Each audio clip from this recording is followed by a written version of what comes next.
اللهم صل على محمد وعلى آل محمد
صرف اہل حدیثوں کے لیے نہیں ہے.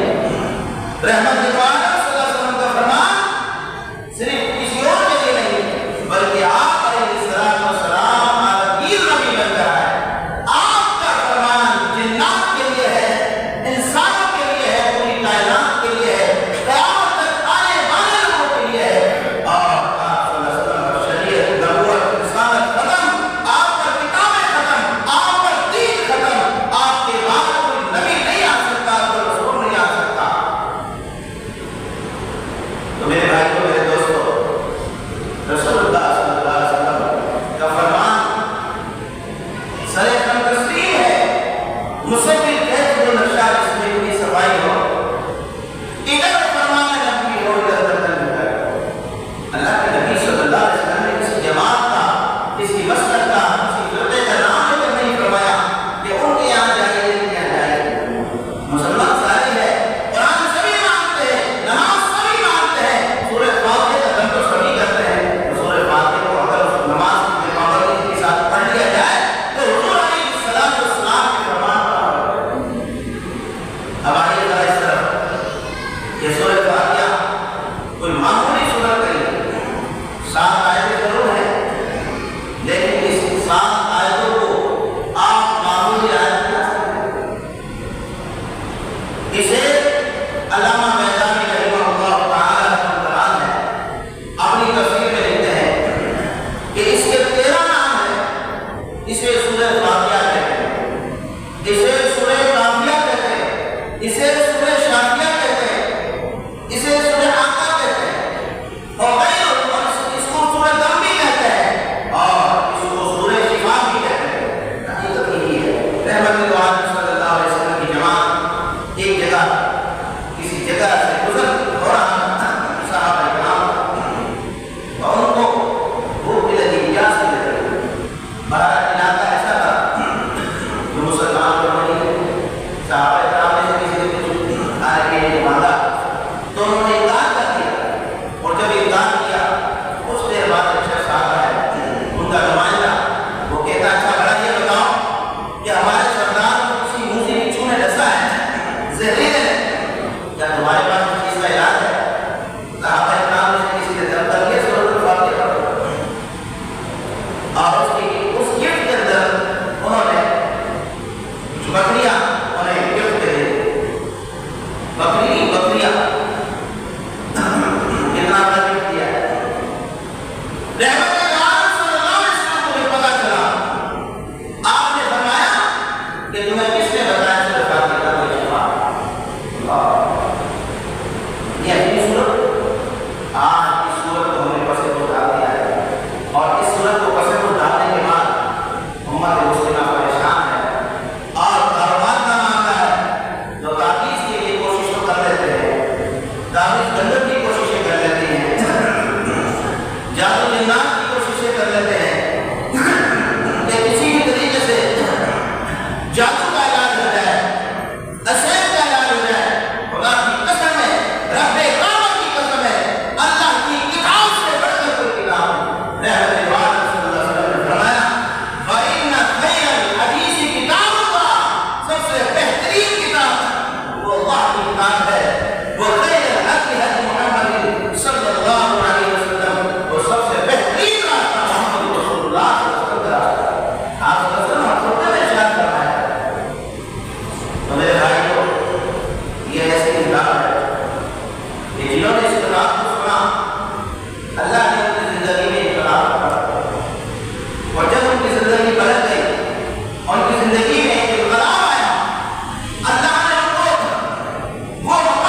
احترام کو پانا ہے۔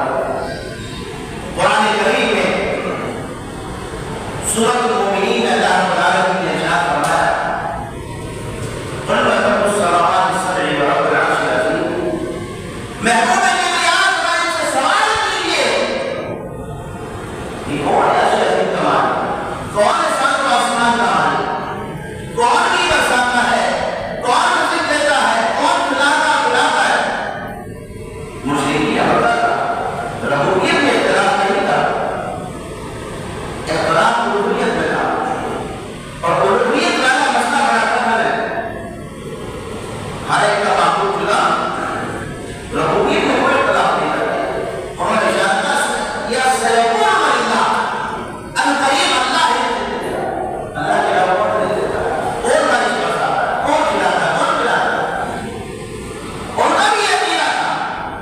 تو معلوم یہ ہوا کہ وہ ایسا رب العالمین ہے، وہ لمیٹڈ نہیں ہے، وہ جہانوں کا پروردگار ہے، وہ غیر مسلموں کا بھی رب ہے۔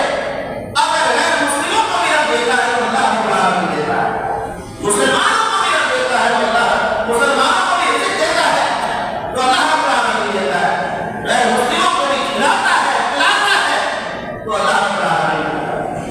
پھر ہے اس کو معمولی آیت پھر بندہ نماز پڑھتا ہے، دوسری آیت پڑھتا ہے الرحمن الرحیم، بڑا مہربان نہایت رحم کرنے والا، اتنا مہربان ہے، اتنا رحیم و کریم ہے، اس نے اپنے درجے کرموں پہ اس سے لکھ دیا لا تقنطوا من رحمت اللہ ان اللہ یغفر الذنوب جميعا۔ میرے بندوں سے کہہ دو کہ میری رحمت سے ناامید نہ ہو، میں اتنا غفور رحیم ہوں کہ میری رحمت میرے غضب پر غالب آ چکی ہے۔ لا تقنطوا من رحمت اللہ ان اللہ یغفر الذنوب جميعا، اتنا غفور رحیم ہے کہ عزیز دوستو بھائی بزرگو، اگر میرے اور آپ میں اختلاف ہوتا ہے، ذرا بندی آتی ہے، گروہ بنتا چلے جاتا ہے، شخصیت کا اختلاف ہوتا ہے، آج ہوتا ہے کیوں ہوتا ہے؟ میں فلاں آدمی کی شخصیت کو مانتا ہوں، میں فلاں آدمی کی شخصیت کو مانتا ہوں، اور صرف کسی اور مسئلہ نہیں ہے، حدیثوں میں حدیثوں میں اور یہ ساتھی ہم شخصیت کے قائل نہیں ہوتے۔ ارے ہمارے اسلام کی تاریخ پر کر دیکھو، رسول اللہ صلی اللہ علیہ وسلم عالم اسلام میں ایک ہی شخصیت، اگر کسی شخصیت کو ماننا ہے، کسی حضرت کو ماننا ہے تو وہ ہے محمد رسول اللہ صلی اللہ علیہ وسلم۔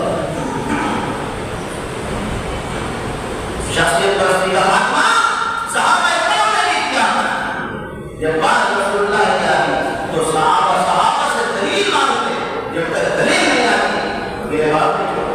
ایسا ہوا ہمارا اختلاف اس سے ہوتا ہے تو ہمارا نیتا اس کے لیے نرم نہیں ہوتا، اور یہ تو آپس کی بات ہے۔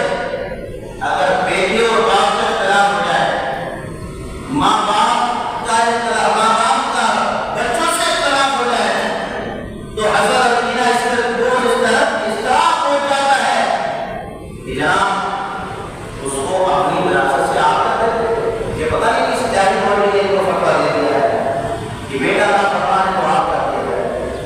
ایک صورت میں اولاد وارث نہیں بن سکتی، لا یرث المؤمن الکافر، مومن کافر کا وارث نہیں بن سکتا، کافر مومن کا وارث نہیں بن سکتا۔ والد غیر مسلم ہے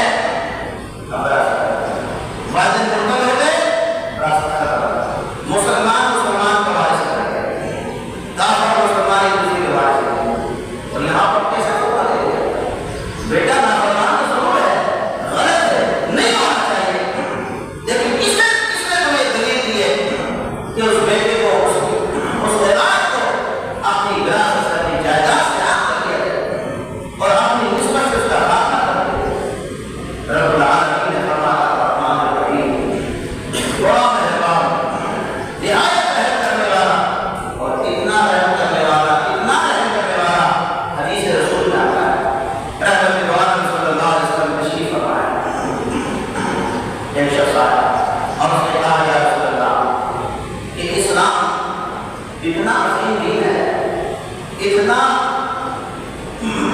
محترم مکرم دین ہے کہ میں درود جاہلیت ہوں اور میں اپنی معافی مانگنا چاہتا ہوں۔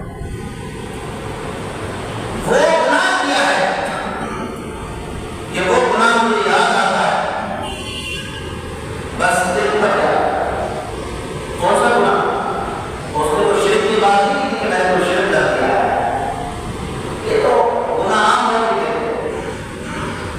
میں نے تو شراب پی لی، زنا کر دیا، حقوق العباد کے اندر اتنا بڑا گناہ کیا جاتا تھا کہ بیٹیوں کو زندہ کر دور کر دیا جاتا۔ یا رسول اللہ، میں نے اپنی چھوٹی بیٹی 40 کی بیٹی اپنے ہاتھ سے زندہ کر دور کر دیا۔ کیا اس گناہگار، اس مجرم کی اس شریعت میں کوئی معافی کی گنجائش ہے یا نہیں؟ میرا رحمت عالم صلی اللہ علیہ وسلم نے خاموشی کا اظہار فرمایا اور اپنی نگاہوں کو آسمان کی طرف اٹھایا اور کیا اللہ سے دعا کہ مرکز سے کوئی خبر آ جائے، میں اپنی طرف سے کوئی فتوا نہیں لگا سکتا۔ اللہ کی طرف سے خبر کیا ہے اِلَّا مَنْ تَابَ وَآمَنَ وَعَمِلَ عَمَلًا صَالِحًا فَأُولَٰئِكَ يُبَدِّلُ اللَّهُ سَيِّئَاتِهِمْ حَسَنَاتٍ۔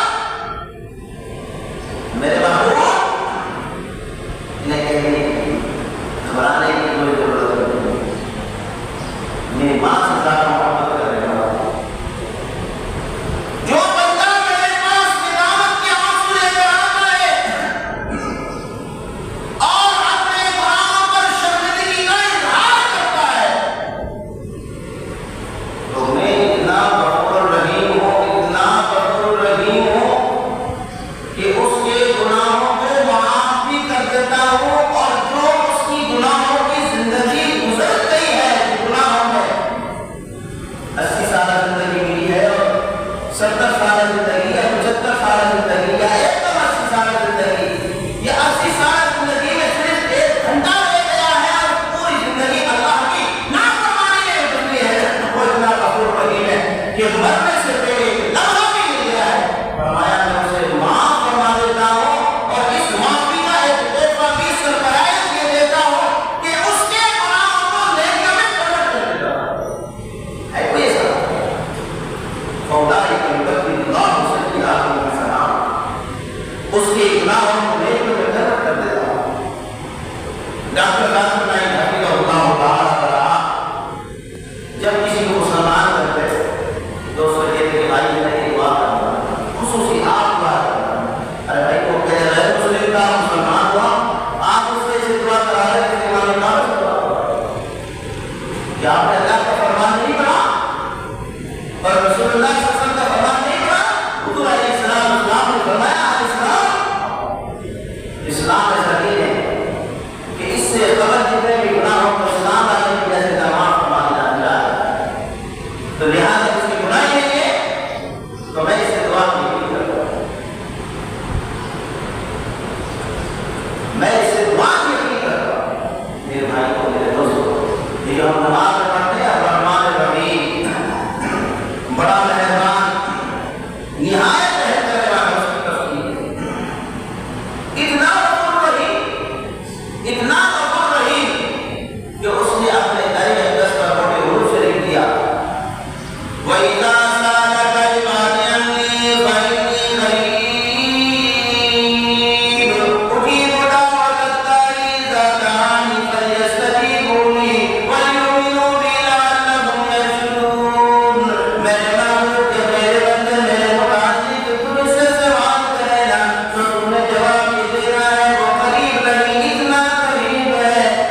دو آیت کیا ہوئی؟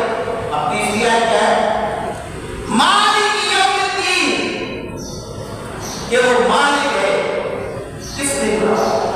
اس دن کا بھی ہے اور اس بڑے دن کا بھی مالک ہے جو ہمیشہ رہے گا۔ وہ مالک نہیں، مالک اللہ ہے،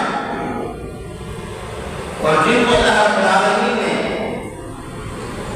اپنے فضل سے، اپنے کرم سے، اپنی توفیق سے، اپنی طرف سے دنیا میں کوئی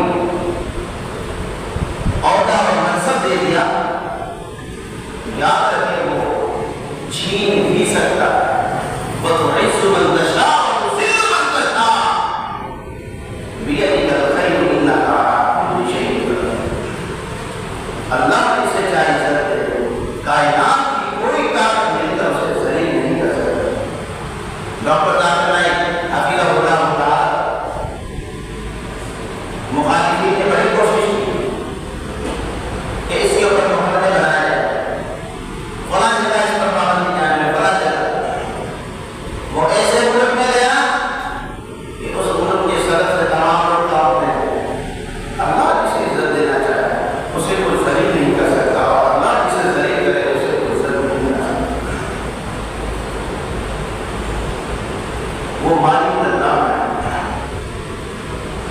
وہ مالک ہے، وہ خالق کائنات ہے، وہ ایسا مالک ہے تبارک الذی بیدہ الملک وہو علی کل شیء قدیر، کہ اس کے قبضے قدرت میں پوری کائنات کا نظام ہے۔ میں اور آپ برقی کے ذریعے لوگوں کو پیدا کر سکتے ہو، چاندی کے ذریعے بنوا کر سکتے ہو، گن پوائنٹ کے ذریعے بنوا کر سکتے ہو، لیکن دلوں کی حکومت رب العالمین ہے۔ اللہ رب العالمین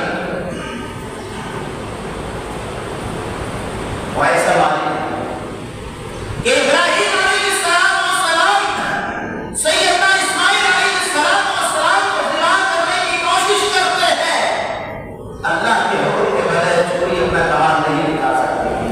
یوسف علیہ السلام کو مارنے کے لیے، ختم کرنے کے لیے وہ میدان تو سکتے ہیں لیکن مر نہیں سکتا اللہ کے حکم کے بغیر۔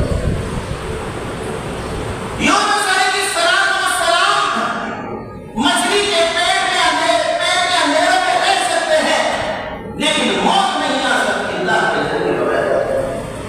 محبوب کبریا کو قتل کرنے کے لیے مشرکین نے بڑا پلان بنایا ہے، اور اللہ نے فرمایا وَإِذْ يَمْكُرُ بِكَ الَّذِينَ كَفَرُوا لِيُثْبِتُوكَ أَوْ يَقْتُلُوكَ۔ میرے محبوب یہ مجھ سے مدد کرتے ہیں، مجھ سے مدد کیا ہے، اب دیکھنا ہے کہ آنکھوں کو میں انداز کر دوں گا اور اس سے قیامت کرتا ہوں۔ اسے کہتے ہیں مالک دلوں میں تصرف صرف اللہ رب العالمین کا چلتا ہے اور کسی کا نہیں چلتا۔ اس لیے حضرت محمد صلی اللہ علیہ وسلم کی دعا کی اکثر اور یہ کلمات ہوتے تھے، یا مقلب القلوب ثبت قلبی علی دینک، یا مصرف القلوب ثبت قلبی علی طاعتک۔ یہ دلوں کو پھیرنے والا ہے، ہمارے دلوں کو ثابت کرنے والا ہے۔ دلوں کو تیرے علاوہ کوئی نہیں دے سکتا، ہم اس سے ہدایت کو مالک اس دن کا اس دن کا آخرت وہ سب سے بڑا دن ہوگا، اور ایسا دن ہوگا یہاں پر تو لوگ عدالتوں میں چل کر عدالت کر جاتے ہیں، انصاف نہیں ملتا ہے، لوگوں کی عمریں گزر کے قبر میں چلے جاتے ہیں، لیکن وہ دن ایسا ہوگا اللہ کا العالمین خود جج ہوگا اور خود ہی وکیل ہوگا، اور اللہ رب العالمین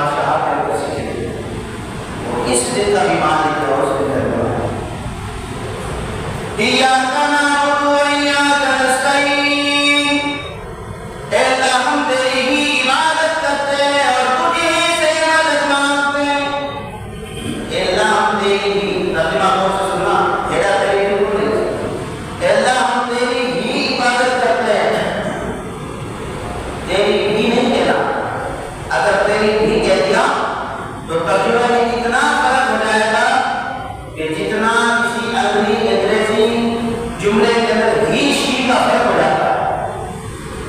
اللہ ہم تیری ہی عبادت کرتے ہیں، نو کمپرومائز. تیری عبادت میں کسی قسم کا کوئی کمپرومائز نہیں ہے، اور تیری استعانت میں کسی قسم کا کوئی کمپرومائز نہیں ہے.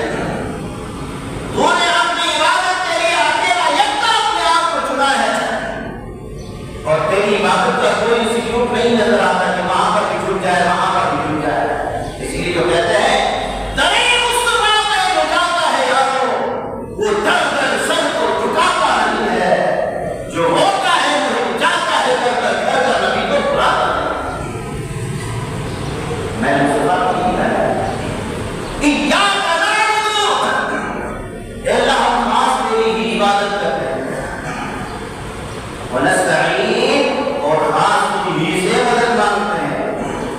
یہ نہیں کہ اللہ دیکھ تو بڑی عبادت کرتے ہیں اور چھوٹے چھوٹے جو بندھن بیچتے ہیں نا ان کی چھوٹی موٹی ان کے پاس کوئی نہیں.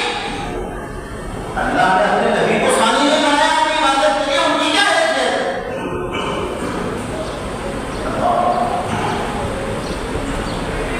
عبادت اللہ کی خالص،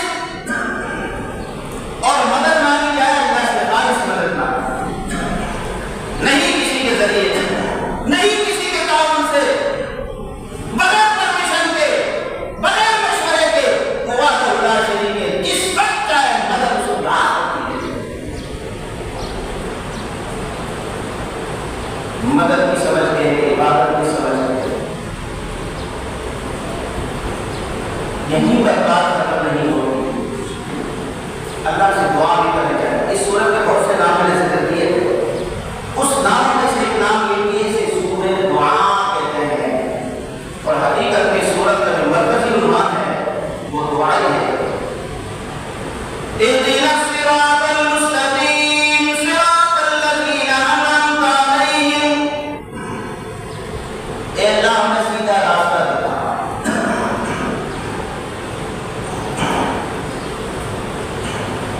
سیدھا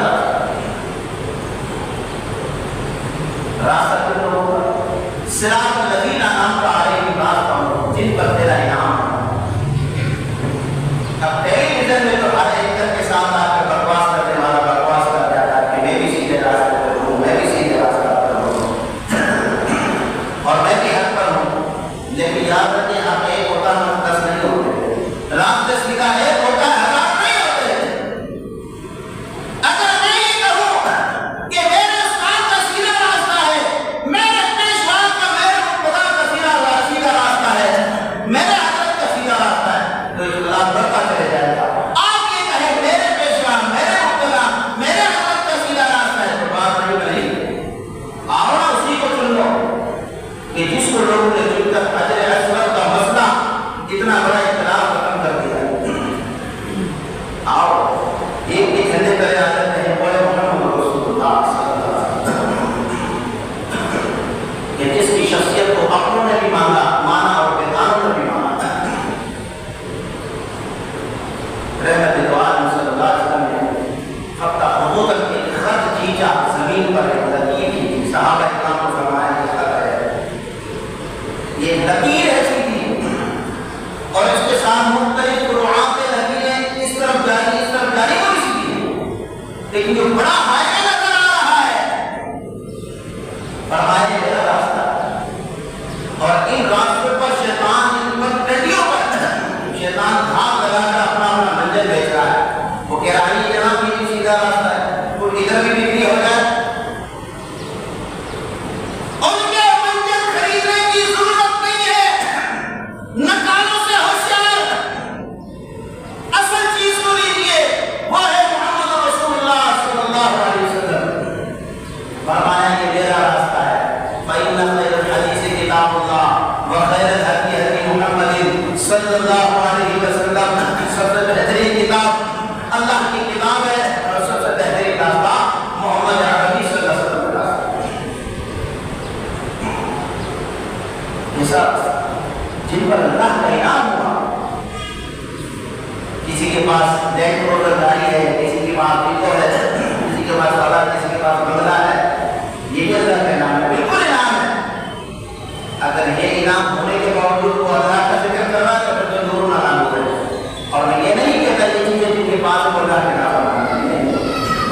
اللہ کی نعمت ہے. اللہ کسی کو دے کر آزماتا ہے, کسی کو لے کر آزماتا ہے. اور کس سے لے کر آزمائے یہ بڑی آزمائش ہے. فَأُولَٰئِكَ مَعَ الَّذِينَ أَنْعَمَ اللَّهُ عَلَيْهِم مِّنَ النَّبِيِّينَ وَالصِّدِّيقِينَ وَالشُّهَدَاءِ وَالصَّالِحِينَ. راستہ ان لوگوں کا جن پر اللہ نے اپنا انعام کیا ہے. انبیاء کی جماعت ہے, سچے لوگوں کی جماعت ہے, شہداء کی جماعت ہے, اللہ کے ولیوں کی جماعت ہے. کتنی پیاری رفاقت ہوگی, قیامت کے دن ان کا ساتھ ہوگا. جو انبیاء کے ساتھ ہوں گے, جو سچے لوگوں کے ساتھ ہوں گے, جو شہداء کے ساتھ ہوں گے, جو اللہ کے ولیوں کے ساتھ ہوں گے. کتنی پیاری رفاقت ہے. یہ راستہ ہے جس پر اللہ نے نام ہدایت کی دعا مانگی بس ہو گئی نہیں. شیطان اصلی اور اپنی دشمن ہے. تمہارے باپ آدم علیہ السلام کا خواب نہیں معاف کر سکتا. شیطان کی چکر بازی اور اس کے حق کرنے سے بچنے کے لیے دعا بھی کرنی ہے. صراط الذین انعمت علیہم غیر المغضوب علیہم ولا الضالین.